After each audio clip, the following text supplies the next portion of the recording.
Hello friends, number series 13 type n cube minus 1 series. So, நம்ம ஒரு value cube பண்ணி கிடைக்கிற அந்த வேல்யூல இருந்து 1 மைனஸ் பண்ணா கிடைக்கிற வேல்யூ தான் n cube minus 1. ஸோ 0ல் ஸ்டார்ட் ஆனாலே ஒரு சின்ன ட்ரிக்ஸ் என்னென்னா, ஒன்று அது ஸ்கொயர் சம்மந்தப்பட்டதாக இருக்கும், இல்லை அது கியூப் சம்மந்தப்பட்ட சீரீஸாக இருக்கும். ஸோ இப்போ 1 ஸ்கொயர் மைனஸ் 1 பண்ணால் 0 கிடைக்கும். அதே மாதிரி 1 கியூப் மைனஸ் 1 பண்ணாலும் 0 கிடைக்கும். கரெக்டாக? ஸோ 0 வந்தாலே இந்த மாதிரி க்யூபோ இல்லை ஸ்கொயரோ ஏதோ ஒன்று இருக்குது அப்படின்ற ஒரு சின்ன ட்ரிக்ஸை நீங்கள் கெஸ் பண்ணிக்கலாம். ஸோ இப்போது 1 கியூப் மைனஸ் 1 0 வந்துருச்சு. இங்கே 2 கியூப் மைனஸ் 1 7, 3 கியூப் மைனஸ் 1 27. கியூபோட வேல்யூலாம் உங்களுக்கு தெரிஞ்சதுன்னா இது ஈஸியாக நீங்கள் கண்டுபிடிச்சிடலாம்.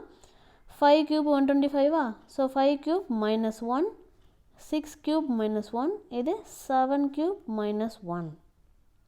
ஓகே, ஸோ இந்த மாதிரி ஈஸியாக நீங்கள் கண்டுபிடிச்சிட முடியும். 7 கியூப் வந்து 343 மைனஸ் 1 பண்ணணும் இல்லையா? ஸோ 342. ஓகே, ஸோ இப்போ அடுத்து இந்த எக்ஸாம்பிள் பாருங்கள். ஸோ இதை பார்க்கும்போதே இவ்வளோ பெரிய நம்பராக இருக்குது, எப்படி கண்டுபிடிக்கிறது அப்படின்னு ஒரு டவுட் வரும்.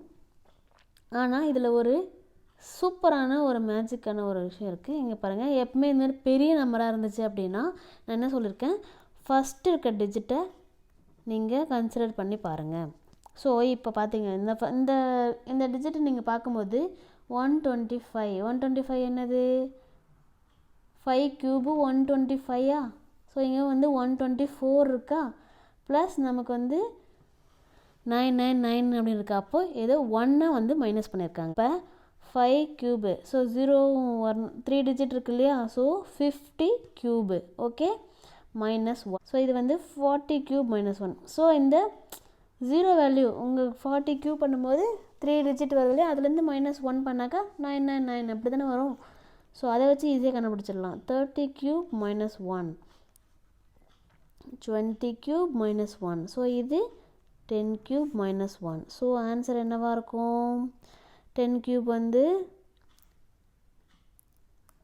ஸோ 10 கியூப்லேருந்து மைனஸ் 1 பண்ணால் 999. ஓகே, ஸோ இந்த மாதிரி ஈஸியாக கண்டுபிடிச்சிடலாம். ட்ரை பண்ணி பாருங்கள். தேங்க்ஸ் ஃபார் வாட்சிங்.